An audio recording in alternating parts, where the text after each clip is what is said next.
ಮುರಿದು ಹೋದ ಮನೆಗಳು ಕಾರ್ಯಕ್ರಮಕ್ಕೆ ಮತ್ತೊಮ್ಮೆ ಸ್ವಾಗತ. ಸೊ ಇಲ್ಲಿವರೆಗೆ ಮನೆಯೊಳಗೆ ಹೆಚ್ಚು ಕಮ್ಮಿ ಆಗುತ್ತೆ, ಅವರು ಅತ್ತೆದು ಕಾಟ ಆಗುತ್ತೆ, ಸೊಸೆದು ಕಾಟ ಆಗುತ್ತೆ, ಇವೆಲ್ಲಕ್ಕಿಂತ ಮುಂಚೆ ಎಲ್ಲವನ್ನ ನೋಡಿದಾಗ ಪ್ರಮೀಳಾ ನೇಸರ್ಗಿ ಅವರು ನಿಮ್ಮನ್ನೇ ಕೇಳ್ತೀನಿ, ಅನೈತಿಕ ಸಂಬಂಧಗಳು ಡಿವೋರ್ಸ್ನ ಮೂಲ ಕಾರಣವಾಗಿ ಕಂಡು ಬರ್ತಿದೆ. ತುಂಬಾ ಅನೈತಿಕ ಸಂಬಂಧ ಇಲ್ಲ ಯಾಕೆಂತಂದ್ರೆ because of crime reporters, because of ನಾವು ಕ್ರೈಮ್ ನ ನೋಡಿರೋರ ಪ್ರಕಾರ ಅತಿ ಹೆಚ್ಚು ಕೇಸ್ಗಳು ಸಂಪೂರ್ಣವಾಗಿ ಕಂಡು ಬಂದಿದ್ದು ಅನೈತಿಕ ಸಂಬಂಧಗಳು ಎಲ್ಲ ಅದಕ್ಕೂ ಅದ್ರ ಹಿಂದೆ ಏನಿದೆ ಅಂತ ಹೇಳಿದ್ರೆ ಸೋಷಿಯಲ್ ನೆಟ್ವರ್ಕ್ ಅಂತ ಹೇಳಿ ನಾವೀಗ ಆರ್ಕೂಟ್ ಆಗಿರ್ಬೋದು, ಫೇಸ್ಬುಕ್ ಇವುಗಳ ಜೊತೆ ಇದ್ದಾಗ ಅಂತವೆಲ್ಲ ನಡೆದು ಬಂದಿದ್ದು ತುಂಬಾ ಕಂಡು ಬಂದಿದೆ. ಆರ್ಕುಟ್ಟು ಫೇಸ್ಬುಕ್ ಇದೆಲ್ಲ ಸಿಟಿ ಲೈಫ್ ಹೋಗ್ತೀರಿ ನೀವು. ನಾನು ಸಮಗ್ರವಾದಂತ ಚಿಂತನೆ ನೀವು ಮಾಡಿದಾಗ ಯಾಕೆ ಅಂತ, ಹೆಣ್ಣಿನ ಮೇಲೆ ವ್ಯಾಮೋಹ, ಹಣದ ವ್ಯಾಮೋಹ, ಇದೆಲ್ಲ ಅಧಿಕಾರದ ವ್ಯಾಮೋಹ, ಅಧಿಕಾರಕ್ಕೋಸ್ಕರನೇ ಹೆಂಡತಿನ ಉಪಯೋಗಿಸ್ಕೊಳ್ತಕ್ಕಂತ ಎಷ್ಟೋ ಇದೆ. ಕರೀತಾರೆ, ಕರೆದು ಅಧಿಕಾರ ಬೇಕಾದಾಗ ವ್ಯಾಮೋಹ ಕೇವಲ ಗಂಡಸರಿಗೆ ಮಾತ್ರ ಇರುತ್ತೆ, ಹೆಂಗಸರಿಗಿಲ್ಲ ಅಂತ ನಿಮ್ಮ ಎರಡೂ ಸರಿ ಸಮಾನ, ಇದು ಇಬ್ರು ಇಲ್ಲ ಅಂತ ಹೇಳಿದ. ಆದರೆ ಗಂಡು ಮಕ್ಕಳಲ್ಲಿ ಇದು ವ್ಯಾಮೋಹ ಜಾಸ್ತಿ, ಹೆಚ್ಚು ಕಡಿಮೆ ಪ್ರಾಣಿಗಳ ಒಂದು ಆಕರ್ಷಣೆ ಇಲ್ಲದ ಹೊರತು ವ್ಯಾಮೋಹ ಹುಟ್ಟಕ್ಕೆ ಸಾಧ್ಯ ಇಲ್ಲ ಅಂತ ಆಗುತ್ತೆ. ಆಕರ್ಷಣೆ ಏನ್ ಬಂತದ್ರಲ್ಲಿ, ಆಕರ್ಷಣೆ ಪ್ರಶ್ನೆನೇ ಬರೋದಿಲ್ಲ. ದಾರಿಯಲ್ಲಿ ಹೋಗ್ತಕ್ಕಂಥ ಒಂದು ನಾಯಿ ಸಿಕ್ಕಿದ್ರು ಸಾಕು ನಿಮ್ಗೆ.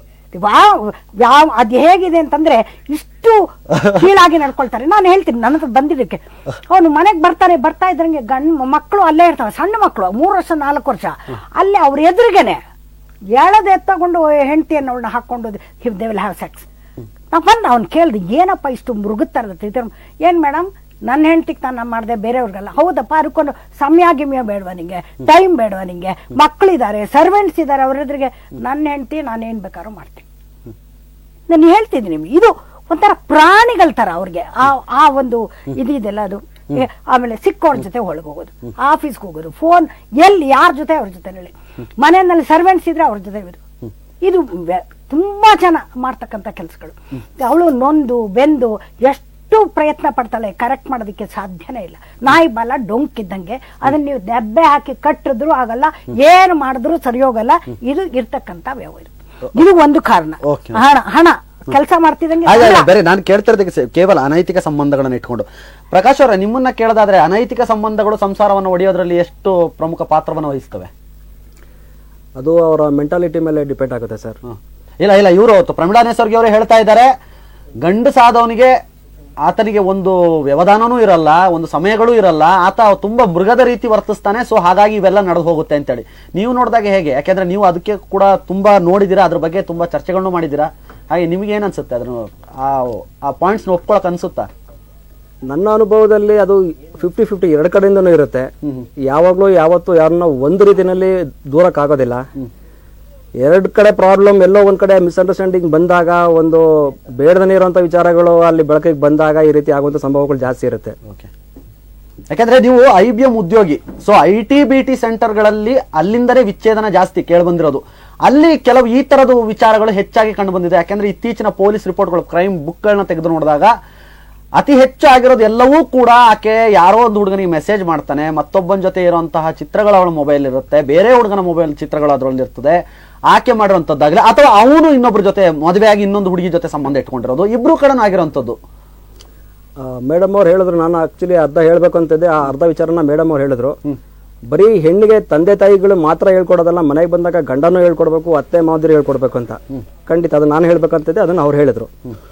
ಇಲ್ಲೇನಾಗುತ್ತೆ ಅಂತಂದ್ರೆ, ಅತ್ತೆ ಮಾವ ಗಂಡ ಏನಾದ್ರು ಹೇಳ್ಕೊಟ್ಟಾಗ ಅವ್ರು ಹೇಳ್ತಾರೆ, ನಾನು BSc ಓದಿದ್ದೀನಿ, BE ಮಾಡಿದ್ದೀನಿ, M.Tech ಮಾಡಿದ್ದೀನಿ, ನಿಮ್ಮ ತಾಯಿ SLC ಓದಿದ್ದಾರೆ, ನಾನು ಏನು ಅವ್ರ ಮಾತು ಕೇಳಬೇಕು,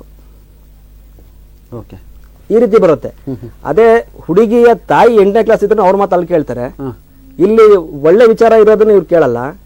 ಇವ್ರೇನ್ ಮಾಡ್ತಾರೆ ಅಂತಂದ್ರೆ, ಹಳೆ ಮಡಿಕೆ ಅದು ಅನ್ನೋದಕ್ಕೆ ಒಂದು ಯೋಚನೆ ಮಾಡ್ತಾರೆ. ಹಳೆ ಮಡಿಕೆನಲ್ಲಿ ತುಪ್ಪ ಎಷ್ಟು ಸಿಗುತ್ತೆ, ಹೊಸ ಮಡಿಕೆನಲ್ಲಿ ಎಷ್ಟು ಸಿಗುತ್ತೆ ಅನ್ನೋದು ಆಲೋಚನೆ ಮಾಡಲ್ಲ. ಕಂಡಿದ್ದೆಲ್ಲ ಬೇಕು, ನಾನು ಸಂಪಾದನೆ ಮಾಡ್ತೀನಿ, ನಾನು ಓದಿದ್ದೀನಿ, ನನಗೂ ಸಂಪಾದನೆ ಮಾಡಕ್ ಬರ್ತೇನೆ, ನಾನು ದುಡಿತೀನಿ. ಹಾಗಂದಾಗ ಸಂಸಾರದಲ್ಲಿ ಖಂಡಿತವಾಗ್ಲೂ ಬಿರುಕು ಬಂದೇ ಬರುತ್ತೆ. ಇಬ್ರಿಗೂ ಬೇಕು ಅಂದಾಗ ಮಾತ್ರ ಸಂಸಾರ ಇರುತ್ತೆ. ಅಲ್ಲ ನಾನು ಹೇಳ್ತಿರೋದು, ಈಗ ಗಂಡ ಆದವನು ಹೆಂಡತಿಗೆ ಫೋನ್ ಕಾಲ್ ಮಾಡ್ತಾನೆ. ಈಗ ಹೆಂಡತಿ ಮನೇಲೆ ಇರ್ತಾಳೆ ಅಂತ ಇಟ್ಕೊಳ್ಳಿ, ಗಂಡ ಆದವನು ಹೊರಗಡೆ ಎಲ್ಲೋ ಕೆಲಸ ಮಾಡ್ತಿರ್ತಾನೆ, ಯಾವ್ದೋ ಒಂದು ಫೋನ್ ಕಾಲ್ ಮಾಡ್ತಾನೆ, ಯಾವ್ದೋ ಒಂದು ಪ್ರೀತಿಯಿಂದನೋ ಮತ್ತೇನೋ ಕೆಲಸದಿಂದನೋ ಫೋನ್ ಕಾಲ್ ಮಾಡ್ತಾನೆ, ಅವಳು ಫೋನ್ ಎಂಗೇಜ್ ಬರುತ್ತೆ, ಮಿಸ್ ಕಾಲ್ಗಳಿರುತ್ತೆ ಅದರಲ್ಲಿ. ಇಂಥವೆಲ್ಲ ನೋಡಿದಾಗ ಅವನು ಕುಪಿತನಾಗೋದು ಸಹಜ. ಇಂಥದ್ರಲ್ಲಿ ಗಂಡಸಿನ ತಪ್ಪು ಜಾಸ್ತಿ ಆಗಿರುತ್ತೋ ಹೆಂಗ? ಯಾಕಂದ್ರೆ ಎಲ್ಲ ಕೇವಲ ನಾವು ಸುಮ್ಮನೆ ಮಾತಾಡೋದು ಬೇಡ, ಕೇಸ್ ಸ್ಟಡಿಗಳನ್ನ ಇಟ್ಕೊಂಡು ಮಾತನಾಡಿದಾಗ ಯಾವ್ದು ಹೆಚ್ಚಾಗಿ ಕಂಡು ಬರುತ್ತೆ ಪ್ರಕಾಶ್? ಗಂಡಸ್ನಲ್ಲೂ ಬರುತ್ತೆ, ಹೆಂಗಸಲ್ಲೂ ಬರುತ್ತೆ. ಅದನ್ನೇ ನಾನು ಹೇಳಕ್ಕೆ ಇಷ್ಟಪಡ್ತೀನಿ. ಎಲ್ಲಿ ನಿಮ್ಗೆ ತಿಳುವಳಿಕೆ ಅನ್ನೋದು ಕಡಿಮೆ ಆಗುತ್ತೆ, ಎಲ್ಲಿ ವ್ಯಾಮೋಹ ಅನ್ನೋದು ಜಾಸ್ತಿ ಆಗುತ್ತೆ, ಎಲ್ಲಿ ಅನುಭವ ಅನ್ನೋದು ನಿಮ್ಗೆ ಬೇಡ ಅನ್ಸುತ್ತೆ, ಆವಾಗ ಬೇಡದನಿರುವಂತ ಪ್ರಾಬ್ಲಮ್ಗಳೆಲ್ಲ ಸೃಷ್ಟಿ ಆಗುತ್ತೆ. ಪರಿಸ್ಥಿತಿನ ಅರ್ಥ ಮಾಡ್ಕೊಳ್ದೇನೆ ಇರೋದು, ನಾನು ಸಂಪಾದನೆ ಮಾಡ್ತೀನಿ, ನಾನು ಮಾತಾಡ್ತೀನಿ, ನಾನು ಹೋಗ್ತೀನಿ, ನನಗೂ ಬೇಕು, ಖಂಡಿತ ಮಾಡಿ, ಇವ್ ಯಾವ್ದು ಬೇಡ ಅಂತ ಹೇಳಲ್ಲ. ಈಗ ಅದೇ ರೀತಿ ಗಂಡಸ್ ಮಾಡಿದಾಗ ಹೆಂಗಸರು ಹೇಳ್ತಾರೆ ಮಾಡಿ, ಆದ್ರೆ ಒಂದು ಲಿಮಿಟ್ ಅಲ್ಲಿ ಇರಿ. ಎಲ್ಲೇ ಇದ್ರು ನೀವು ಸಂಸಾರ ಅನ್ನೋದೊಂದು ಇದೆ ಅನ್ನೋದಿರ್ಲಿ. ಅದೇ ರೀತಿ ಏನಾಗುತ್ತೆ, ಈಗ ಹೆಣ್ಮಕ್ಳಲ್ಲೂ ಈಗ ನಾವು ಸಂಪಾದನೆ ಮಾಡ್ತೀವಿ ಅನ್ನೋದ್ರಿಂದ ನಾನು ಯಾಕೆ ನಿನ್ ಮಾತು ಕೇಳ್ಬೇಕು, ನಾನು ಬದುಕ್ತೀನಿ. ಏನಾದ್ರು ತೊಂದರೆ ಆದ್ರೆ ನಾಳೆ ಗಂಡಸೇ ಬರೋದು, ಅದನ್ನ ಮರ್ತ್ ಬಿಡ್ತಾರೆ. ಎಲ್ಲ ನಮ್ಮ ಹತ್ರ ಇದೆ, ದುಡ್ಡಿದೆ, ಕಾಸಿದೆ, ನನಗೂ ವಿದ್ಯೆ ಇದೆ, ಎಜುಕೇಶನ್ ಇದೆ, ನಾನು ಫಾರಿನ್ಗೆ ಹೋಗಿದ್ದೀನಿ, ನಾನು ಮಾಡ್ತೀನಿ, ನಾನು 4 ಜನ ಜೊತೆ ಮಾತಾಡ್ತೀನಿ. ಅವ್ರು ಮಾಡಿದಾಗ ಇನ್ನೊಬ್ರು ಬೇರೆಯವ್ರ ಗಂಡ ಮಾಡಿದಾಗ ಏನಾಗುತ್ತೆ ಅಂತಂದ್ರೆ ನೀನ್ ಯಾಕೆ ಮಾತಾಡ್ತೀಯಾ, ಅಥವಾ ಹೆಣ್ಣು ಮಾತಾಡಿದಾಗ ಗಂಡ ನೀನ್ ಯಾಕೆ ಮಾತಾಡ್ತೀಯಾ?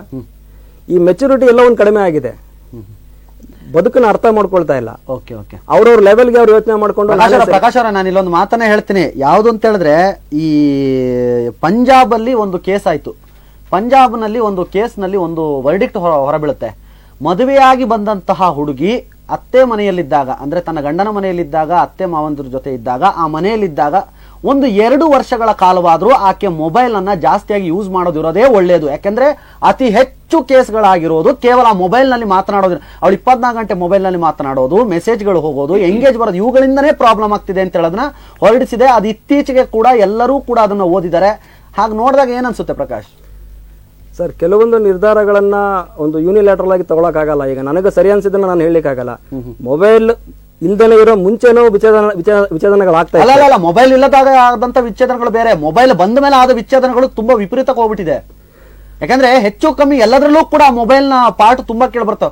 ಮೊಬೈಲು, ಫೇಸ್ಬುಕ್, ಆರ್ಕೂಟು, ಇಂಥವೇ ಈ ಏನ್ ಸೋಷಿಯಲ್ ನೆಟ್ವರ್ಕ್ ಗಳು ಹೇಳ್ತೀವಿ, ಇದರಲ್ಲೇ ಅತಿ ಹೆಚ್ಚಾಗಿ ಕಂಡು ಬಂದಿದೆ. ಅದ ಏನಾಗುತ್ತೆ ಅಂತಂದ್ರೆ ಒಂದು ಮೆಚುರಿಟಿ ಲೆವೆಲ್ ಕಡಿಮೆ ಆಗ್ತಾ ಹೋಗುತ್ತೆ. ಹೊರಗಡೆ ಬಣ್ಣದ ಬದುಕು ನನಗೆ ಬೇಕು ಅನ್ಸುತ್ತೆ, ಬಣ್ಣದ ಬದುಕಿಂದ ಹೋಗೋಣ ಅನ್ಸುತ್ತೆ. ಎಲ್ಲಿ ಹೋಗ್ತಾ ಇದೀವಿ ಅನ್ನೋದು ಅರ್ಥ ಆಗಲ್ಲ. ನೋಡೋದೆಲ್ಲ ಕಣ್ಣಿಗೆ ಬೇಕು, ಕಣ್ಣಿಗೆ ಕಾಣೋದೆಲ್ಲ ಕೈಗೆ ಬೇಕು, ಕೈಗೆ ಸಿಗೋದೆಲ್ಲ ನಮ್ಮ ಹತ್ರ ಇರಬೇಕು. ಈ ಬದುಕಿಂದ ಹೋದಾಗ ಖಂಡಿತವಾಗ್ಲೂ ಇಂಥ ತೊಂದರೆಗಳು ತಾವಾಗೆ ಮೈ ಮೇಲೆ ಹೇಳ್ಕೊಳ್ತಾರೆ. ಓಕೆ ಪ್ರಕಾಶ್ ಅವರೇ, ಒಳ್ಳೆ ಮಾಹಿತಿ ಕೊಟ್ರಿ. ಅಂದ್ರೆ ಅಂದ ಚಂದದ ಬದುಕು, ಬೆಂಗಳೂರಿನಂತಹ ಭವ್ಯ ಬದುಕನ್ನ ಬಯಸಿದವ್ರಿಗೆಲ್ಲ ಇದು ಸಹಜವಾಗಿ ಆಗುವಂತ ನೋವು ಅಂತ ಹೇಳಿದ್ರ. ಸರಿ, ಇದ್ರ ಬಗ್ಗೆ ನಾನು ಕಡೆಯದಾಗಿ ವೀಕ್ಷಕರೇ ಒಂದು ಮಾತನ್ನು ಹೇಳಕ್ ಇಷ್ಟಪಡ್ತೀನಿ. ಏನು ಅಂತಂದ್ರೆ, ತುಂಬಾ ಸೋಷಲಿಸ್ಟಿಕ್ ಆಗಿ ಸಾಮಾಜಿಕವಾಗಿ ಬದುಕೋದು ಬೇಡ, ಅದಕ್ಕಿಂತ ಜಾಸ್ತಿಯಾಗಿ ಒಳಗಿರೋ ಪ್ರಾಬ್ಲಮ್ಗಳನ್ನ ಮಾತಾಡಕ್ಕಿಂತ ಹೋಗ್ತಾ ಇರೋದು. ಮತ್ತೆ ಈಗ ಪ್ರೇಮರಾಮಮೂರ್ತಿ ಅವರೇ, ಈ ಗಂಡ ಹೆಂಡತಿನ ಮಧ್ಯದ ಲೈಂಗಿಕ ಜೀವನ ಏನಿದೆ, ಇದು ಕೂಡ ಡಿವೋರ್ಸ್ ನ ಪ್ರಮುಖ ಕಾರಣವಾಗಿ ಕಂಡು ಬರುತ್ತೆ ಅಂತ ಹೇಳಿ ಕೌನ್ಸಿಲಿಂಗ್ ಮಾಡೋ ಪ್ರಕಾರ ನಿಮಗೆ ಏನ್ ಅನ್ಸುತ್ತೆ? ಖಂಡಿತ ಸರ್, ಇದ್ರಲ್ಲೂ ಬರುತ್ತೆ. ಯಾಕಂದ್ರೆ ಹೆಂಡತಿಗೆ ನೈಟ್ ಡ್ಯೂಟಿ ಇದ್ದಾಗ ಗಂಡಂಗೆ ಡೇ ಡ್ಯೂಟಿ ಇರುತ್ತೆ, ಅಥವಾ ಗಂಡಂಗೆ ನೈಟ್ ಡ್ಯೂಟಿ ಇದ್ದಾಗ ಹೆಂಡತಿಗೆ ನೈಟ್ ಡ್ಯೂಟಿ ಇರುತ್ತೆ, ಡೇ ಡ್ಯೂಟಿ ಇರುತ್ತೆ. ಆ ಇಬ್ರಲ್ಲಿ ಹೊಂದಾಣಿಕೆ ಬರೋದಿಲ್ಲ. ಅವ್ನು ಸಿಕ್ಕಿದಾಗ ಇವಳು ಸಿಗಲ್ಲ, ಇವಳು ಸಿಕ್ಕಿದಾಗ ಅವನಿಗೆ ಸಿಗಲ್ಲ. ಅದ್ರಲ್ಲೂ ಬರುತ್ತೆ. ಎಷ್ಟು ಕೇಸ್ ಬಂದಿದೆ ಮೇಡಮ್ ಈ ತರ? ನಮ್ಮ ಹತ್ರ 100 ಕೇಸ್ ಇದೆ ಸರ್, 100 ಕೇಸ್. ಇಂಥ ಕೇಸ್ಗಳೇ 100 ಇದೆ ನಮ್ಮ ಹತ್ರ. ಈ ಲೈಂಗಿಕ ನೀವು ಹೇಳಿದ್ರಲ್ಲ, ಅದರಲ್ಲಿ ಇಲ್ದೇ ಇರೋ ಒಂದು ವ್ಯಕ್ತಿಗಳು ನಮಗ್ ಬೇಕಾಗಿಲ್ಲ, ಇಂಥ ಗಂಡನಿಂದ ನಮ್ಗೇನ್ ಸುಖ ಇದೆ, ನಾವ್ ಅಷ್ಟೊಂದು ದುಡ್ಕೊಂಡ್ ಬರ್ತೀವಿ, ನಮಗ್ ಮನೆಯಲ್ಲಿ ಏನು ಸುಖ ಇಲ್ಲ ಅಂತಂದಾಗ, ಅಥವಾ ಬೇರೆ ಕಡೆ ಅವ್ರ ಮನಸ್ಸಿಗೆ ಹೋದ್ರೂ ಹೋಗ್ಬೋದು. ಅದೇ ಟೈಮ್ ನಲ್ಲಿ ಪಕ್ಕದ ಕೊಲ್ಲಿಗೆ ಏನಾದ್ರು ಒಂದು ಫೋನ್ ನಲ್ಲಿ ಇಷ್ಟಪಟ್ಟು ಮಾತಾಡೋದಾಗ್ಲಿ ಏನೋ, ಅದು ಕೆಲವೊಂದು ತಪ್ಪು ಅದು ನಡೆದಿರುತ್ತೆ. ಅಂದ್ರೆ ಮೇನ್ ಪ್ರಾಬ್ಲಮ್ ಅಂತಂದ್ರೆ ಇದು ಆಗುತ್ತೆ ಸರ್. ಇದು ಸುಮಾರು 60-65% ಈ ಒಂದು 60-65% ಲೈಂಗಿಕ ಸಮಸ್ಯೆಯಿಂದನೇ ಖಂಡಿತ ಸರ್. ನಮ್ಮ ಹತ್ರ ಬಂದಿರೋ ಒಂದು ಪ್ರಕಾರ ಇದೇ ಒಂದು ಮುಖ್ಯ ಕಾರಣನೂ ಆಗಿರುತ್ತೆ. ಓಕೆ ನೇಸರ್ಗಿ ಅವರು, ನೀವೇನ್ ಹೇಳ್ತೀರಾ? ನೀವು ಕೋರ್ಟ್ಗೆ, ಇವ್ರದ್ದು ಈ ಕಡೆ ಮುಗಿತು, ನಿಮ್ಗೆ ನೆಕ್ಸ್ಟ್ ಬರೋದು ಹೇಳ್ತೀನಲ್ಲ. ಈ ನೀವು IT-BT ಅಂತಂದ್ರಲ್ಲ, ಈ IT-BT ನಲ್ಲಿ ಮಾಡ್ತಾ ಇರ್ತಕ್ಕಂಥ ಗಂಡು ಮಕ್ಕಳಿಗೆ ಕಾರಣ ಗೊತ್ತಿಲ್ಲ ನಂಗೆ. They become important. ಅದ್ರ ಬಗ್ಗೆ ಸೈನ್ಸ್ ಇವತ್ತು ಮಾಡ್ಬೇಕಾಗ್ತದೆ. They have no interest in the sexual life. ಕೆಲಸ ಮಾಡಿ ಬಂದಿರ್ತಾರೆ, ದೇ ಡೋಂಟ್ ಗೊತ್ತಾಯ್ತಲ್ಲ. ಕಾಂಟ್ರಾಡಿಕ್ಟ್ ಮಾಡ್ತಾ ಇದ್ದಾರೆ. ಒಂದ್ ಕಡೆ ಅನಿಮಲ್ ಅಂತ ಇದ್ದಾರೆ, ಒಂದ್ ಕಡೆ ಇಂಪಾರ್ಟೆಂಟ್ ಅಂತ ಹೇಳ್ತಾರೆ.